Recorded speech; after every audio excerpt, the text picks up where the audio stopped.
मुंबई में प्रॉपर्टी की कीमतें लगातार बढ़ती जा रही हैं, जिससे घर खरीदना एक आम मुंबईकर के बस की बात नहीं रह गई है। इस दौर में लोगों को वाजिब दामों पर घर मुहैया कराने का दावा करने वाली Maharashtra housing and development authority यानी माड़ा भी पीछे रह गई है। उसे अपने बनाए घरों के दाम भी बढ़ाने पड़ रहे हैं। तो क्या ऐसे में माड़ा अपने रास्ते से भटक रही है? ये जानने की कोशिश की निखिल शिवदास ने। मुंबई में घर या तो लखपति करोड़पति खरीद सकते हैं या फिर वो लोग जो शहर के बाहरी इलाकों में जाने को तैयार हों। एक और तरीका है, महाराष्ट्र आवास व नियामक प्राधिकरण या महाडा शहर में किफायती मकान बनाकर बेचता है, लेकिन हाल में उसके तरीकों की आलोचना हुई है। महाराष्ट्र में रिसेंटली एक गवर्नमेंट ने ऑर्डिनेंस इशू किया है प्राइवेट डेवलपर्स के लिए, जहां 20% ईडब्ल्यूएस बनाना कंपलसरी है। ये ऑर्डिनेंस शायद इसलिए है कि माड़ा, एमएमआरडीए, सिडको और अलग जो भी प्राधिकरण है महाराष्ट्र में, ये लग्जरीज हाउसिंग का काम कर रहे हैं या लैंड अपनी ऊंचे दामों में बेच रहे हैं। तो मेरी राय ये होगी कि गवर्नमेंट एक और ऑर्डिनेंस लाए जिसमें माड़ा ही सिर्फ नहीं, एमएमआरडीए और अन्य एजेंसीज इसको प्रोहिबिट करे कि वो अपनी लैंड ऊंचे दामों पे बेचे या लग्जरीज हाउसिंग के लिए बेचे, और वो लोग 100% अफोर्डेबल हाउसिंग के लिए फोकस करें। 2 साल पहले तक मुंबई में 40 लाख रुपए के अंदर घर खरीदने वालों को सिर्फ महाडा के घर ही मिलते थे। आर्थिक रूप से पिछड़े हुए लोगों को 6 से 8 लाख रुपए तक के घर भी मिल जाते थे, लेकिन तब से महाडा के घरों के दाम भी तेजी से बढ़े हैं। पिछले साल महाडा का सबसे महंगा घर करीब 75 लाख रुपए में बिका था। इस साल की लॉटरी में 85 लाख रुपए में मकान बिक रहे हैं। जानकारों का मानना है कि ऐसा ही रुख रहा तो अगले साल महाडा के फ्लैट्स 1 करोड़ रुपए से भी ज्यादा में बिकेंगे। दाम इसलिए बढ़ रहे हैं क्योंकि जमीन, निर्माण के सामान सबके दाम बढ़ रहे हैं, लेकिन बिल्डरों के मुकाबले हमारे रेट कहीं कहीं तो आधे हैं।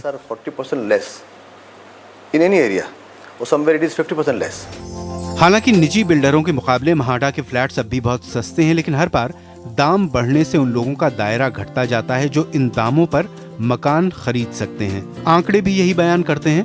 2012 में महाडा फ्लैट्स लेने के लिए 1,05,000 आवेदन आए थे, जबकि 2013 में इनकी तादाद घटकर 76,000 रह गई। यही नहीं, एक तरफ महंगाई और दूसरी तरफ घटते हुए लैंड बैंक की वजह से भी महाराष्ट्र आवास प्राधिकरण पहले जितने घर नहीं बना पा रहा। मुंबई में पिछले साल महाडा ने 1,244 घर बनाए थे, लेकिन इस साल सिर्फ 814 घर ही लोगों को मिले।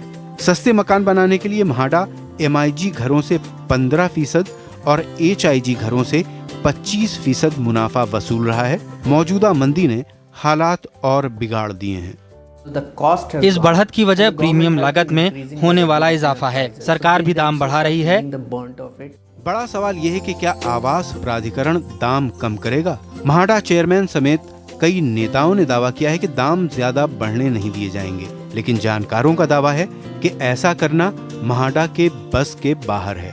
ये माड़ा के लिए बहुत बड़ी चुनौती है जो कॉस्ट कम करना, क्योंकि माड़ा को अभी फिलहाल समय में लैंड्स मार्केट रेट पे खरीदनी पड़ रही है और उनके लिए बहुत मुश्किल काम हुआ है। जिनको आदत थी कि हम 10 लाख रुपए पर एकड़ में ज़मीन ही खरीदे, अब उन्हें मार्केट रेट में वो 1,000 रुपया या 5,000 रुपया स्क्वायर फीट की जो भी प्राइस है वो देके ज़मीनें खरीदनी पड़ रही है। मुश्किल दौर में मुनाफा कमाना आसान काम नहीं है और महाडा की परेशानी भी यही है। वो कोशिश तो कर रहा है कि किफायती मकान तैयार करे, लेकिन लगातार बढ़ते दामों से उसकी छवि पर असर पड़ सकता है। मुंबई से निखिल शिवदास, NDTV।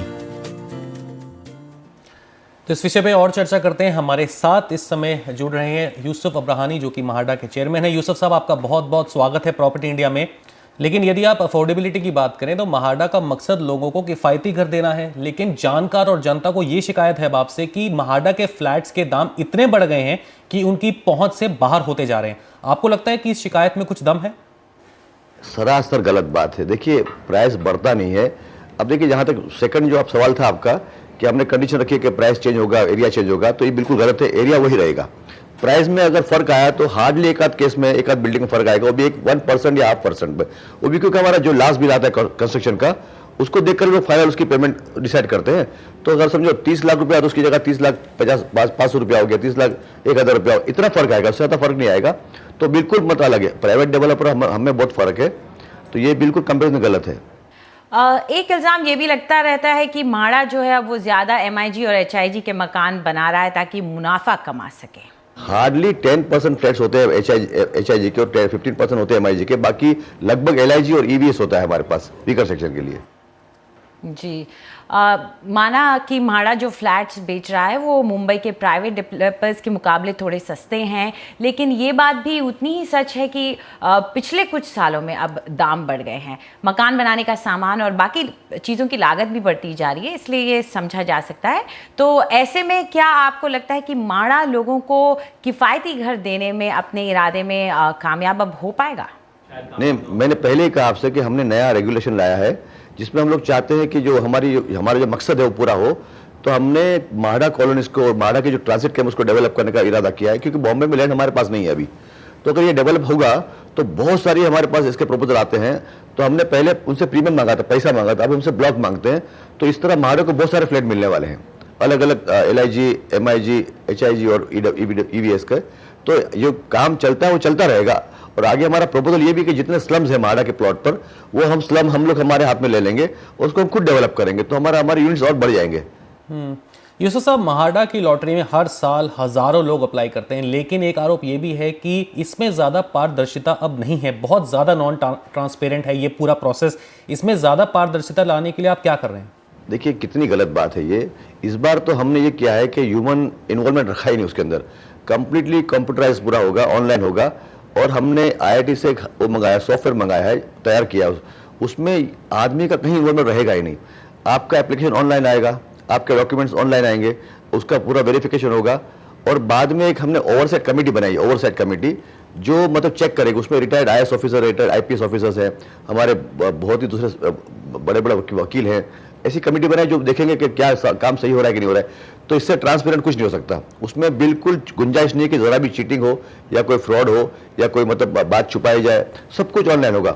आप मेरा एप्लीकेशन चेक कर सकते हो कि मैंने अप्लाई किया तो क्या मेरे डॉक्यूमेंट्स क्या है, मेरे पास घर था कि नहीं था, मैंने क्या एफिडेविट फाइल किए और क्या डॉक्यूमेंट्स प्रोड्यूस किए। तो बिल्कुल ट्रांसपेरेंट होगा। समझो शायद हिंदुस्तान के अंदर पहला ये सॉफ्टवेयर होगा जिसमें आप कुछ कर ही सकते हो गलत।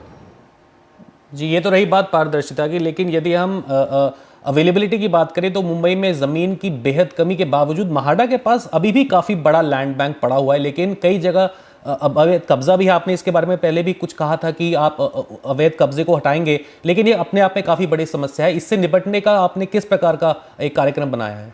देखिए बहुत सारे तरीके हमने नए इस्तेमाल किए। एक तो एनक्रोचमेंट, जो उसको रिमूव करने के लिए हमने उनको, जो लोग बैठे हैं उनको भी हम लोग ने घर देने का इरादा किया है कि वो भले उनको निकालना मुश्किल है, वो कोर्ट गए, स्टे आ गया, कोर्ट का इंजंक्शन आ गया, कुछ आ गया, तो हम उनको भी मतलब उसमें एडजस्ट करेंगे। और बहुत सारे मतलब जो हमारे ट्रांजिट कैंप्स थे उसको हमने डेवलप करने का इरादा किया है।